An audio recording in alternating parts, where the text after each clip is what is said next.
demais, eu convido a que abram suas Bíblias no Salmo 126. No Salmo 126.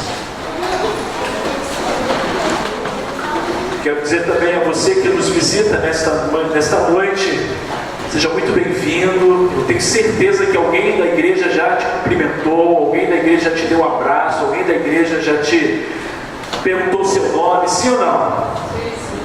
Sim. Vocês se sentiram abraçados, recebidos? Se não, podem falar comigo depois, que eu dou um aperto neles. Eu quero também dizer a vocês, talvez muitos já estão sabendo, mas eu quero também compartilhar isso. No domingo passado nós fizemos a cantina Pro Clara e nós conseguimos levantar na cantina R$750. E a igreja incluiu R$250, então nós passamos R$1.000 para ela. E na segunda-feira nós tivemos uma ótima notícia. Alguém, que não quis se identificar, e assim mesmo tem que ser feito, presenteou a Clara com o aparelho que ela estava precisando. Louvado seja o nome do Senhor. E os recursos que ela levantou então vai ser para os alimentos que ela precisa, enfim, gastos que ela vai ter também até quando chegar o momento do transplante dela, porque ela precisa de um transplante. Então continue orando pela vida da Clara, uma jovem de 18 anos, conhecida de algumas jovens daqui da igreja. Então, muito obrigado. Obrigado, igreja, por ter de alguma forma abençoado a vida da jovem Clara. Abriu sua Bíblia no Salmo 126? Abra lá. Nós estamos nessa caminhada com Deus. Nós estamos peregrinando com o Mestre. E a gente tem dito que essa peregrinação, essa caminhada com Deus, ainda que com Deus nós temos as nossas lutas, nós temos os nossos percalços, nós temos os nossos tropeços, nós temos as nossas dificuldades, mas temos visto também que Ele é quem nos protege, Ele é quem nos guarda, Ele é quem nos levanta, Ele é quem afugenta o inimigo. É Ele que está por detrás e por diante. É Ele. Ele é o guarda que não dorme, que não cochila. Ele está o tempo todo com os seus olhos fitos em nós. E assim nós temos, enquanto compartilhamos desta verdade da palavra de Deus, isso tem sido uma verdade também na nossa caminhada. Eu tenho certeza que assim como eu me sinto guardado e protegido pelo Senhor, você também tem experimentado isso. E eu tenho certeza que também como eu tenho as minhas lutas, as minhas dificuldades, os meus apertos, os meus dilemas, você também as tem. Mas, como temos dito, não há nada mais precioso do que estar na companhia do nosso Deus, de estar com Ele, de perceber a bênção dEle, o cuidado dEle, todos os dias, Isso promove em nós a paz que ninguém compreende e entende, a não ser aqueles que caminham com Deus, que temem a Deus, que submetem a Deus, que servem a Deus. Eu não sei se você se enquadra nessa realidade. Eu não sei se você já teve essa experiência com Deus, com o sagrado. Eu não sei quais impressões que você tem, eu não sei qual é a sua fé. Eu nem sei se você crê em Deus. Eu não sei. Eu só quero te dizer que Ele existe, que Ele é real. E nessa noite, nós vamos estar trazendo à memória o maior feito que o nosso Deus fez pela humanidade. Ele nos libertou. E este salmo, ele fala de libertação.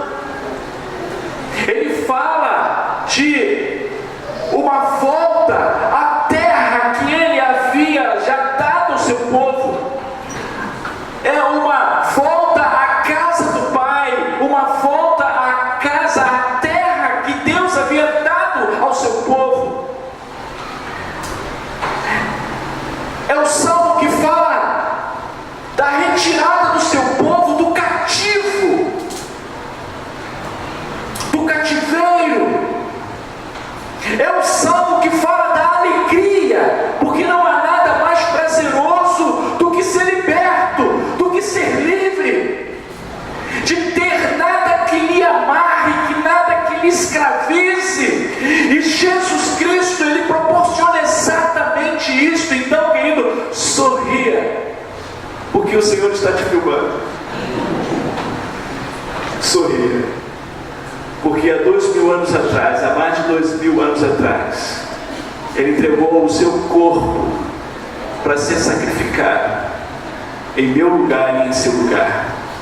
Ele entregou e derramou o seu sangue para me purificar e para te purificar, para que você possa então caminhar com Deus com liberdade, para que você possa então caminhar com Deus novamente, reconciliado com Ele, alinhado com Ele. Vamos ao texto? Quando o Senhor trouxe exilados de volta a Sião, foi como um sonho. Nossa boca se encheu de riso e cantamos de alegria. As outras nações disseram, as outras nações testemunharam, as outras nações foram testemunhas oculares. O Senhor fez coisas grandiosas por eles. Sim, sim, sim. Diz a canção, diz a poesia, o Senhor fez coisas grandiosas por nós. Que alegria! Restaura, Senhor, nossa situação, como os riachos revigoram o deserto. Os que semeiam com lágrimas colherão com gritos de alegria.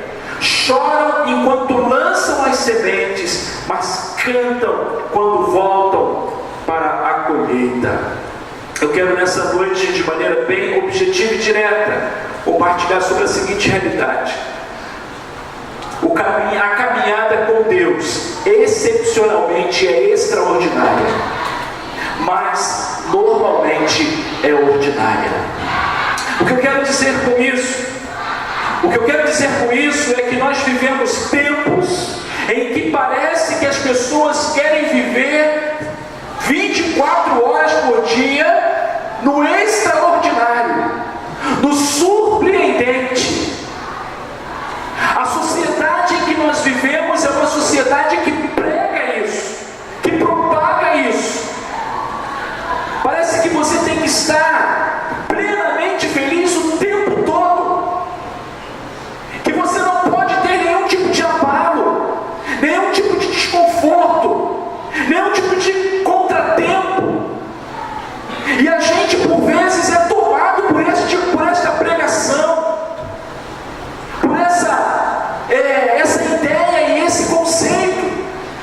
Mas na verdade, queridos, as nossas vidas, a minha e a sua, ela caminha de maneira ordinária, normal, trivial. E em alguns momentos da nossa vida, nós temos momentos extraordinários. Um casamento, por exemplo, é um momento extraordinário. A chegada de um filho é um momento extraordinário. O ser avô, ser avó, é algo extraordinário. Aquele emprego tão sonhado que você se dedicou, que você estudou, investiu hora do seu tempo, da sua energia. Uau! E quando você consegue este emprego, você tem um momento de êxtase, de alegria, porque você conseguiu esse feito extraordinário. Mas na maioria do tempo é a vida que segue. É dor, é luta, são crises. Ou é o acordar, dormir, levantar, comer, beber, trabalhar. São as questões ordinárias da vida. O meu desejo é que você se alegre também nos momentos ordinários. O meu desejo é que você entenda e que compreenda que a alegria não se confere somente quando desses picos de êxtase, de feitos extraordinários,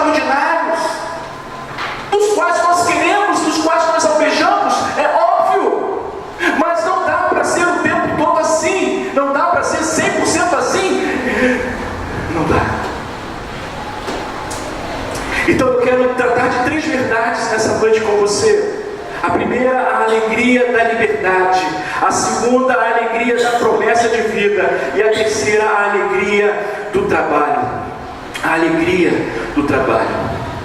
Os versículos de 1 a 3, ele trata de um momento em que o povo de Israel, eles vivenciam a promessa em que Jeremias havia proferido para eles.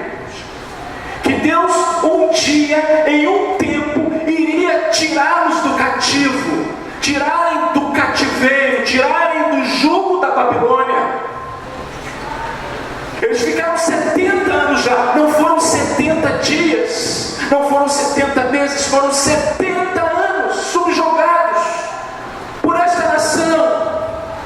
E ficaram esses anos todos por uma questão de rebeldia com Deus, por uma questão de idolatria, de deixarem e de se permitirem envolver-se com os outros deuses, deuses pagãos, com os baals da vida, se prostrando diante desses deuses.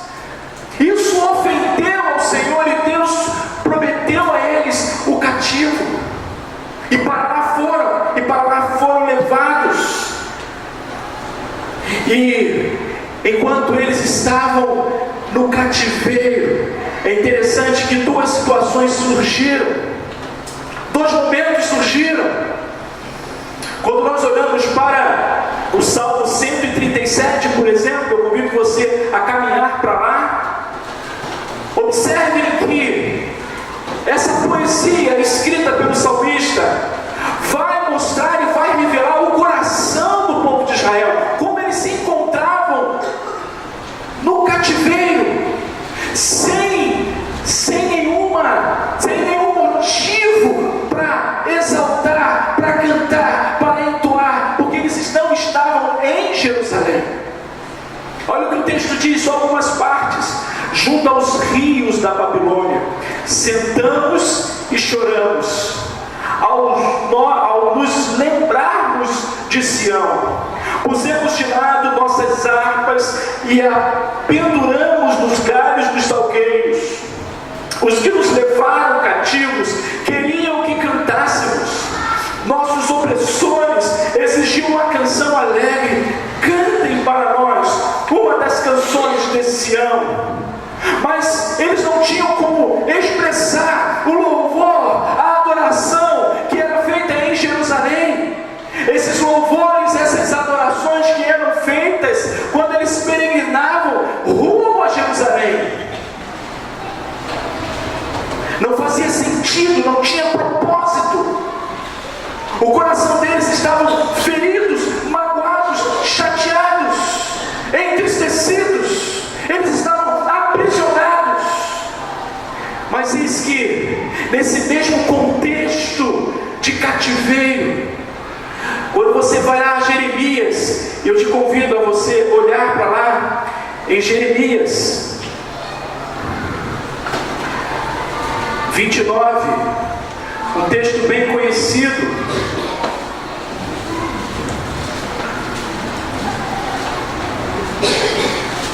Olha o que diz a carta. O contexto é o mesmo, a realidade é a mesma. E olha o que o profeta manda dizer a esses que estavam cativos. E deixa eu dizer uma coisa, aliás, haviam outros profetas dizendo a seguinte inverdade para eles: que o cativeiro ia passar logo, ia ser breve. E olha o que Deus manda através do profeta dizer ao povo dele. Assim diz o Senhor, a partir do versículo 4 de Jeremias 29: o Deus de Israel, a todos os exilados que ele deportou de Jerusalém para a Babilônia, construam casas e estabeleçam-se nelas, plantem pomares e comam os frutos que eles produzirem, casem-se e tenham filhos, encontrem esposas para seus filhos e maridos para suas filhas, a fim de que vocês tenham muitos netos. multipliquem-se, não diminuam. O que esta carta está querendo dizer aqui? Vivam suas vidas normalmente.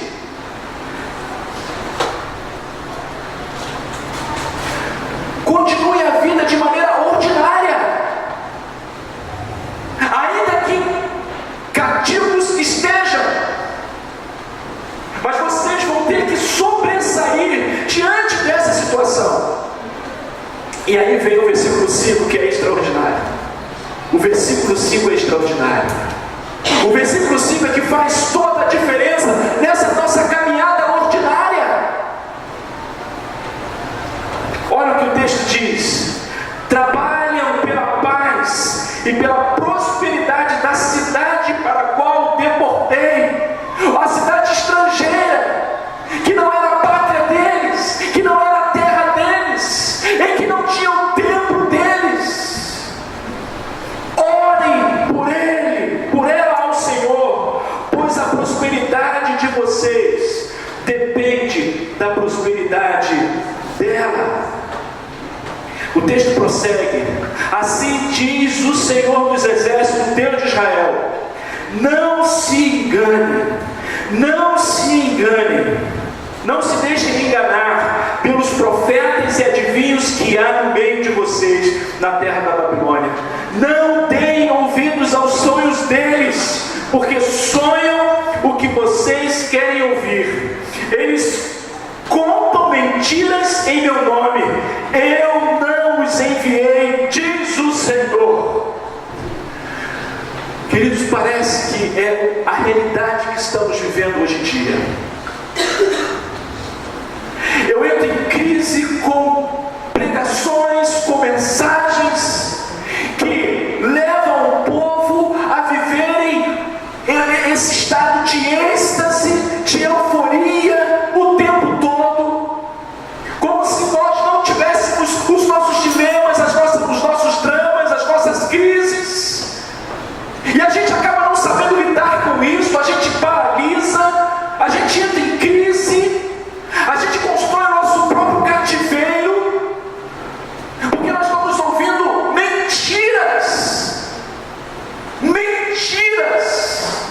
mentiras de que tudo vai ficar bem, quando não vai ficar bem. Esse mundo não vai ficar bem. Esse mundo é de mal a pior. Pasmem. Não há esperança nessa sociedade, não há esperança neste mundo. Não é uma mensagem pessimista, é uma mensagem realista. O fato é que mesmo em meio aos dramas que vivemos, nós precisamos levar a nossa vida. Nós precisamos continuar vivendo. Nós precisamos continuar peregrinando. Mas percebam o que diz o versículo 11. Olha o que diz o versículo 11. É o fio de esperança. É o extraordinário se apresentando. Olha o que diz o texto: porque eu sei, não são esses profetas, não são essas profetadas, não são essas mentiras essas que, como eu disse, por vezes te seduzem. Mas olha o que o texto vai dizer: porque eu sei, eu, o Senhor, sei os planos que tenho para vocês, diz o Senhor, são planos de bem e não de mal, para lhes dar o futuro pela qual anseiam. Agora voltemos ao Salmo 136, perdão, Salmo 126. Olha o futuro aqui chegou. Olha o extraordinário aqui acontecendo. Passados 70 anos, eles estavam sendo levados de volta para a terra prometida. Estavam sendo levados de volta para Jerusalém. E é por isso que quando o autor do Salmo vai dizer: quando o Senhor trouxe os exilados de volta a Sião, foi como um sonho. Me belisca para ver se é real, se é verdadeiro. Sim, nós estamos de volta à nossa terra, a qual o Senhor prometeu. Porque é Ele que tem os planos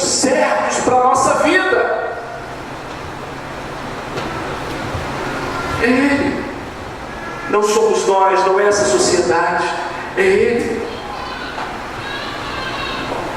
E aí qual é o resultado disso? A nossa boca se encheu de riso e cantamos de alegria. São os feitos do Senhor na nossa vida ordinária que torna essa vida surpreendente e maravilhosa. É a ação dEle, é a intervenção dEle, é o mover dEle. E a gente tem que atentar para isso. E a gente tem que se alegrar nisso. O riso verdadeiro, não o riso forçado, não o riso transitório por uma questão ou outra qualquer, mas o fato da ação dele, do agir dele na nossa vida. E a maior ação dele, a maior intervenção dele na história, do maior cativo que ele nos tirou, foi de nós mesmos, foi dos nossos enganos, foi dos nossos pecados, há mais de 2000 anos atrás. Ele nos libertou. Sorria, sorria, Jesus está te filmando. Jesus está olhando para você. E Ele está olhando para você numa cruz do Calvário, onde Ele morreu por você, para que você viva em liberdade, para que você viva em novidade de vida.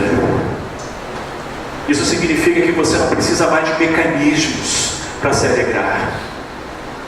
Você não precisa mais de elementos que dão sensações de bem-estar e de alegria, que são passageiras, que na verdade, ao invés de te trazer liberdade, te traz mais prisionamentos, mais escravidão. E quando você deita a cabeça no travesseiro, é como se você tivesse aquele vazio enorme dentro do teu coração. E sabe, somente quem pode preencher é Jesus Cristo. É Jesus Cristo.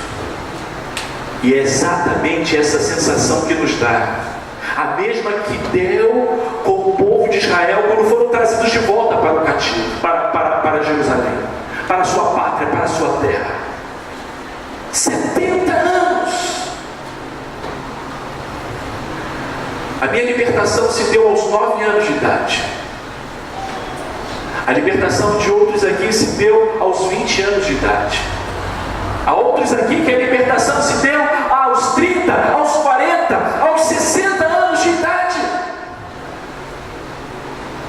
Mas essa libertação mudou significativamente a vida daqueles que experimentam essa liberdade em Cristo Jesus, a qual Ele diz: e conhecereis a verdade, e a verdade vos libertará. E você sabe exatamente daquilo que o Senhor quer te libertar, das amarras que te prende, que te mantém cativo. E sabe o que aconteceu com essa nação? As outras nações, quando testemunharam aquilo que o Deus de Israel fez por eles, eles mesmos disseram com as suas próprias bocas. Olha o que diz o texto: as outras nações disseram, o Senhor fez coisas grandiosas por eles. Aquilo que Deus fez ao longo da história de Israel testemunhou a grandeza de Deus. Queridos, a grande verdade, historicamente falando, se não fosse a intervenção de Deus na vida do povo de Israel, essa nação já teria sido dizimada, já teria sido destruída. Mas Deus veio ao longo da história cuidando desta nação. Sabe por quê? Porque foi desta nação que veio o Salvador do mundo.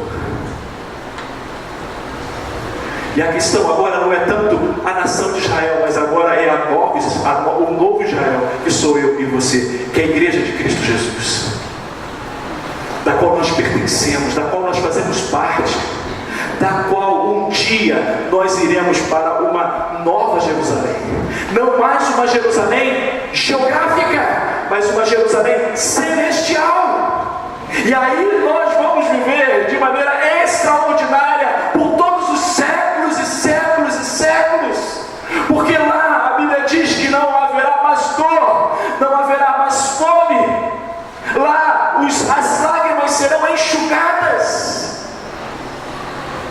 Ah, como eu anseio esse dia. Mas enquanto esse dia não chega, eu preciso viver a vida. Eu não posso viver com os braços cruzados, esperando que esse dia chegue. Não! O que Ele quer é que a gente continue tendo as nossas vidas.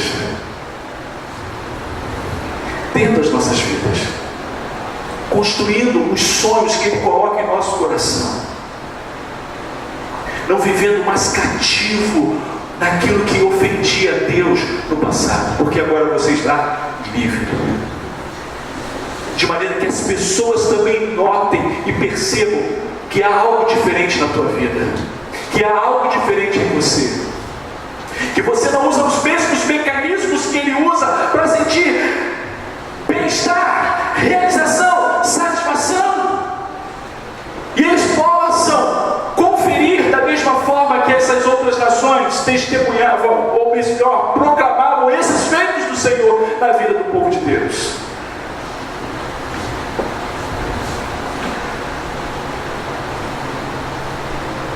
A alegria da liberdade. Olhe para você, lembre de onde você saiu. Lembre do cativeiro em que você foi liberto. Há vidas que foram libertas de uma vida promíscua. Há vidas que foram libertas da mentira. Eram pessoas mentirosas, trapaceiras, desonestas, que não contava algo que não incluísse em verdade uma mentira, porque já fazia parte do seu vocabulário. Mas que o Evangelho veio, mas que Cristo veio e o libertou disto. Agora é alguém confiável, agora é alguém de palavra. Libertou da vida de mulherengo, e agora é um homem ou uma mulher confiável. Livrou das drogas, dos vícios, da fofoca. Gente fofoqueira, caluniadora. Cristo o liberta dessa escravidão e nos leva para o seu reino de luz. E a novidade de vida é vida abundante, é vida prazerosa. Se alegre com isso. Lembre-se de onde você estava e onde você está hoje. Isso é um feito extraordinário. Isso me dá motivos de celebrar o Senhor todos os dias, quando eu acordo, quando eu me levanto. Segundo lugar, segunda verdade que o texto apresenta para nós é que é a alegria da promessa de vida. Olha o que o texto diz no verso 4. Restaura, Senhor, nossa situação. Como os riachos revigoram o deserto. Quando eu li essa passagem, a região da Palestina, em algumas partes, ela por boa parte do tempo do ano, ela é ressequida, ela é seca, ela é árida. E quando chega um período do ano, esses riachos se tornam cheios novamente por conta da chuva, e traz uma vida. E aonde era ressequido, a terra fica molhada, as flores começam a surgir. É um feito extraordinário. A ideia que o salmista quer passar aqui para nós é essa petição que ele faz a Deus: restaura, Senhor, a nossa situação, ou a nossa sorte, como algumas versões. Eu já tive no Nordeste. E em períodos em que 3 anos sem chuva. Eu não sei quantos já vivenciaram essa realidade. Os meus familiares, os familiares dos meus pais são todos da Paraíba. Meu irmão pastoreou numa região chamada Piancó, sertãozão mesmo da Paraíba.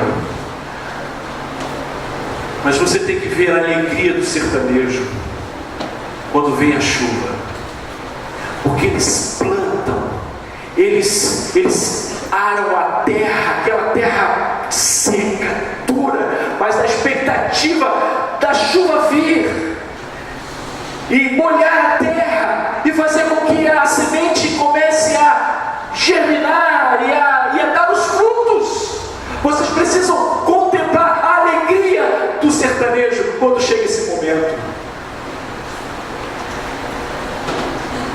É essa mesma petição que o salmista está requerendo aqui na sua oração, na sua poesia. Quais são as áreas da sua vida que estão ressequidas, que está ressequida? Será que é o seu casamento? Sem vida, sem brilho? Será que é a sua área profissional? Você está desmotivado? Você já não vai mais com o mesmo entusiasmo para o seu trabalho? É só queixa. Quais são as áreas da sua vida que precisam ser restauradas? Senhor, restaure nossa situação. Eu sei as minhas situações, eu não sei quais são as suas, mas eu quero dizer que há promessa de vida aqui. Eu quero dizer que o Senhor, Ele é capaz de restaurar, seja qual for a área que está ressequida na sua vida, que tem te entristecido, que você não tem conseguido se alegrar, que não tem conseguido sorrir. Talvez quando falha no seu casamento, talvez por uma perda que você teve, talvez por uma separação, um infortúnio que veio na sua vida, que tem lhe abatido, que tem entristecido o seu rosto, o seu coração. E a Bíblia diz que o coração alegre formoseia o rosto.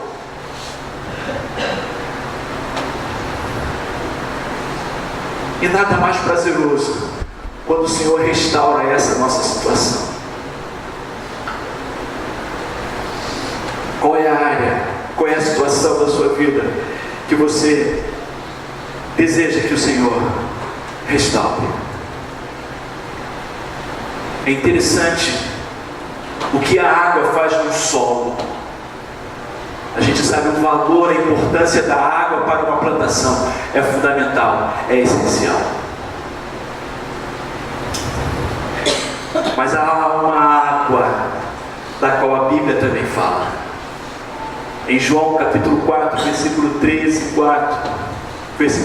e 14, Jesus, falando à mulher samaritana, diz o seguinte: quem bebe desta água logo terá sede outra vez. Ele está falando da água do poço. Mas quem bebe da água que eu dou nunca mais terá sede. Ela se torna uma fonte que brota dentro dele e lhe dá a vida eterna. Sabe do que Jesus está dizendo aqui?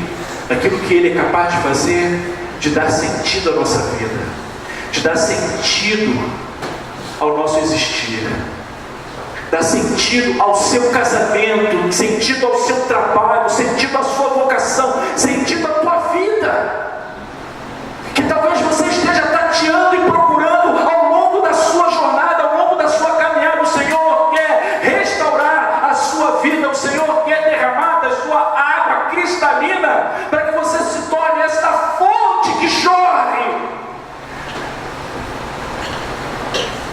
que abençoa, que é abençoado e que abençoa outros. Como você se encontra aqui nessa noite? Eu quero que você leia ainda junto comigo João capítulo 7. Os versículos 37, 38 e 39.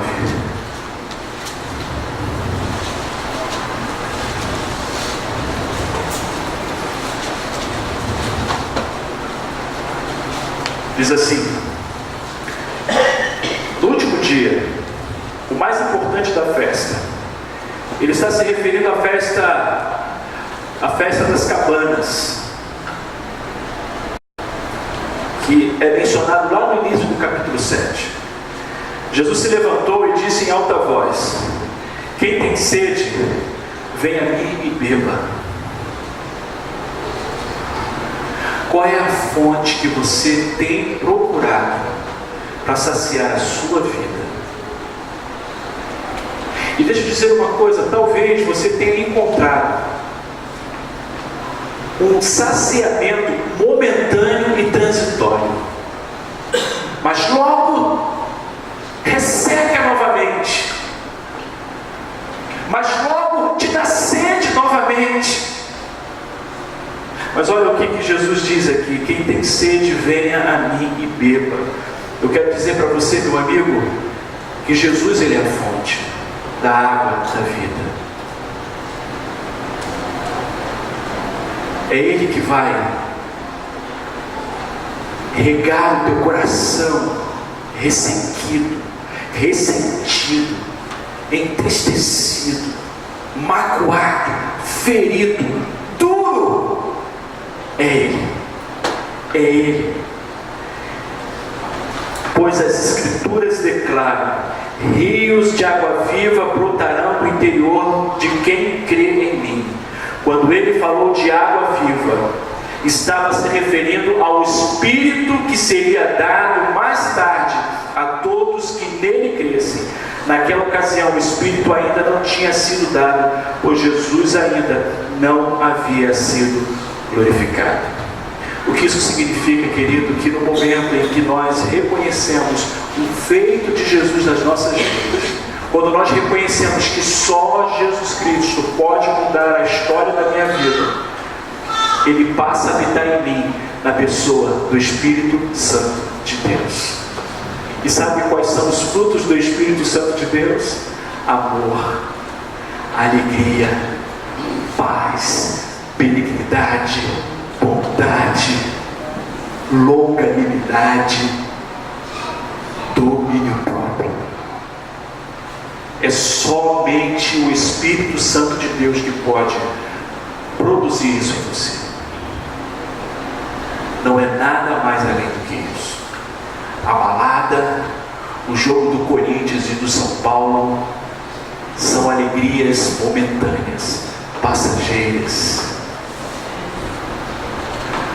Mas quando você tem uma experiência, quando você crê nessa verdade, habita em você o Espírito Santo de Deus, e você experimenta algo extraordinário.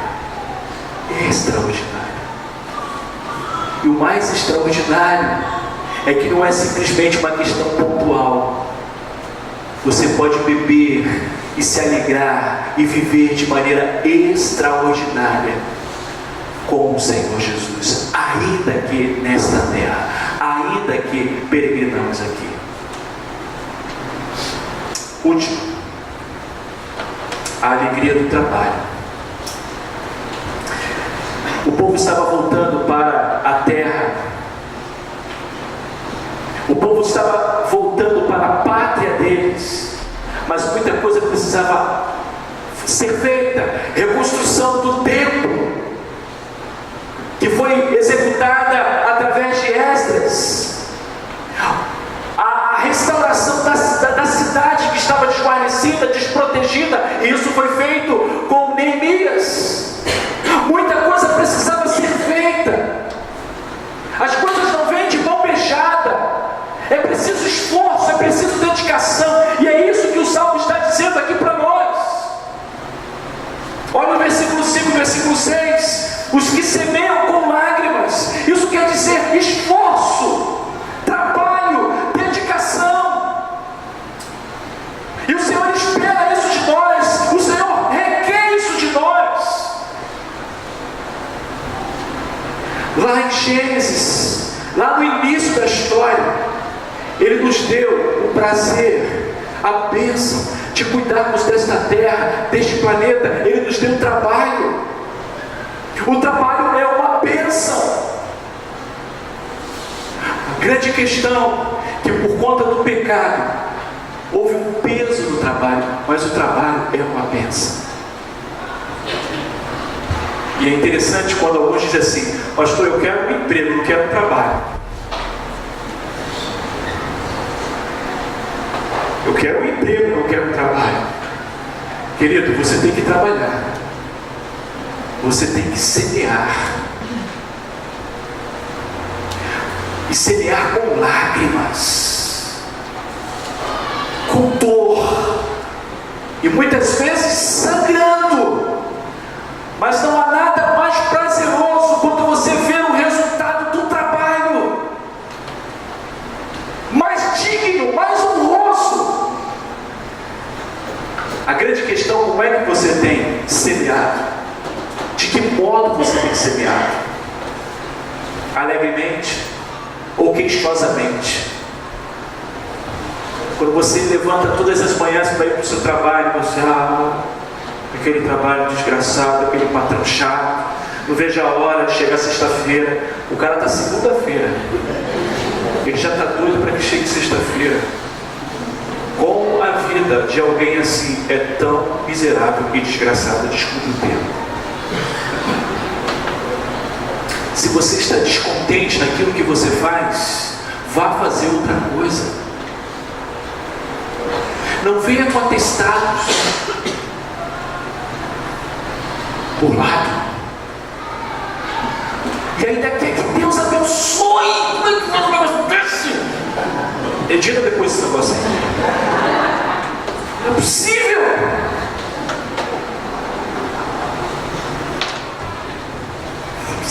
Vai fazer outra coisa, meu irmão. Vai fazer uma segunda faculdade. Vai, se mexe. Que Deus vai te abençoar.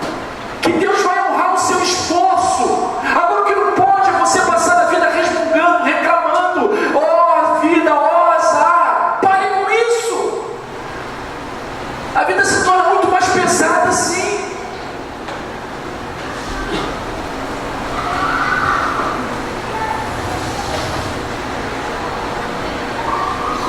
Olha o desfecho. Choram enquanto lançam a semente. Há choro. Há choro. Mas há um resultado. O resultado é positivo. Mas cantam quando voltam com o quê? Com o resultado. Com a colheita. A Bíblia fala da lei da semeadura. Sabe o que é a lei da semeadura? Você colhe aquilo que você planta. Como é que você tem plantado? Não queira reclamar depois da vida, nem mesmo de Deus. Vamos voltar a Jeremias, capítulo 29. Depois você dê uma lida em todo o capítulo 29 em casa. Mesmo naquelas condições difíceis em que o povo se encontrava, Deus ordena a eles: olha, vamos trabalhar, vamos viver a vida, vamos botar filho no mundo. Vocês não podem diminuir, vocês têm que crescer mesmo nessa condição. Depois você lê no livro de Esdras, de Neemias, e você vai ver quantos voltaram do cativeiro, quantos estão relacionados. Deus preservou a sua nação, o povo dele lá mesmo, no cativeiro. Trabalharam, produziram. E o trabalho deles, o esforço deles abençoou a Babilônia.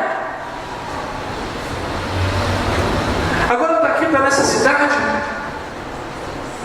desgraçada, que não dá emprego, não tem nada, aqui não tem esperança. O que você está fazendo? O que você está plantando nessa cidade para mudar esse quadro?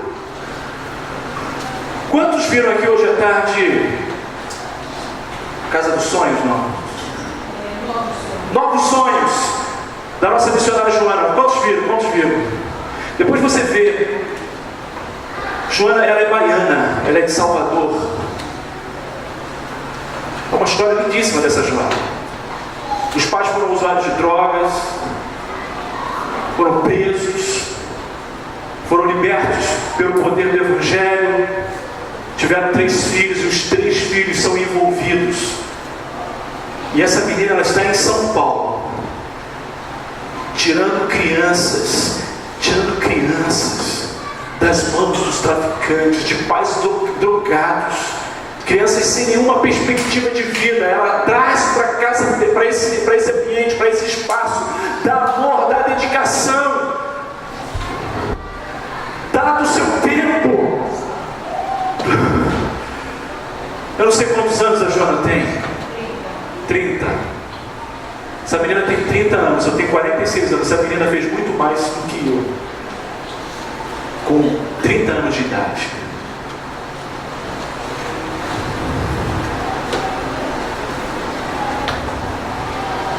Qual é a diferença de Joana para mim e para você? Nenhuma.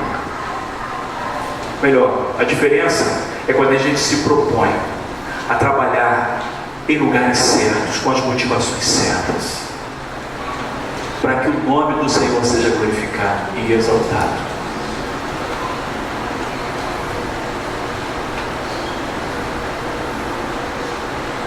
Nós temos a alegria de termos sido libertos.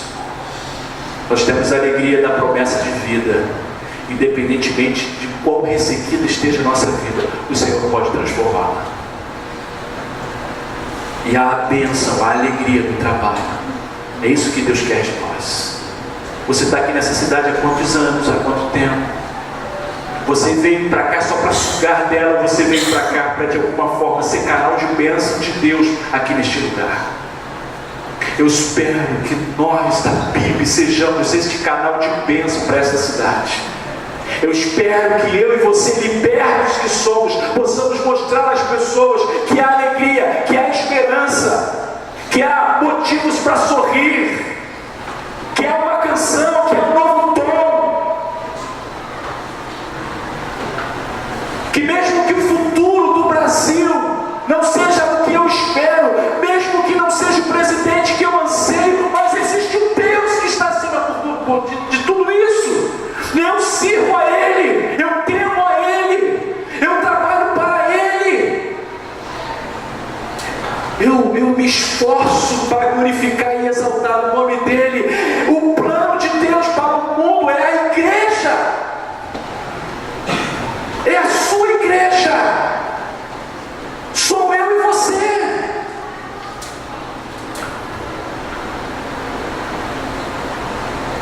E nesse sentido eu tenho que trabalhar com todo esforço, com todo empenho, com toda dedicação, seja como professor, seja como recepcionista, seja como empresário, seja como o que for, para mudar a história dessa nação. Deus quer usar o seu povo, Deus quer usar a mim e você, para que a gente possa lá na frente cantar uma nova canção, com alegria, com regozijo, porque nós estamos semeando da maneira certa, com as motivações certas. Eu só quero concluir, para que a gente possa sair daqui nessa noite com gritos de júbilo, de alegria. Há bênçãos que Deus envia repentinamente. Nós vimos isso nos versos 1 a 3. Deus tirou o povo do cativeiro. Enquanto outras bênçãos vêm com o passar do tempo. Verso 4. Vai chegar o momento que as chuvas de bênçãos do Senhor vai chegar na tua casa, vai chegar na tua vida. Creia, espere, não te desesperes. Talvez possa chegar hoje. Há de chegar, porque há promessas nisto. Outros ainda vêm depois de semear, depois de chorar, depois de esperar com paciência, como diz Tiago, capítulo 5, versículo 7. Porém, A promessa do Senhor não falha, ela chega. Então, como diz Gálatas 6, versículo 9, ao seu tempo ceifaremos, se não desfalecermos. Ao seu tempo, ao modo dele, as coisas vão acontecer. Sorria, se alegre, cante júbilos de alegria nessa noite. O extraordinário chegou na sua vida aos 9 anos, aos 10, aos 15 anos. Foi quando ele te libertou das trevas. E nessa noite nós estamos diante do memorial para trazermos à memória isso. Que você se alegre no Senhor e na força do Senhor. O Salmo 100, verso 2 vai dizer que a alegria do Senhor é a nossa força. E é nessa força que nós vamos sair aqui nessa noite. Eu quero convidar aqueles que vão nos ajudar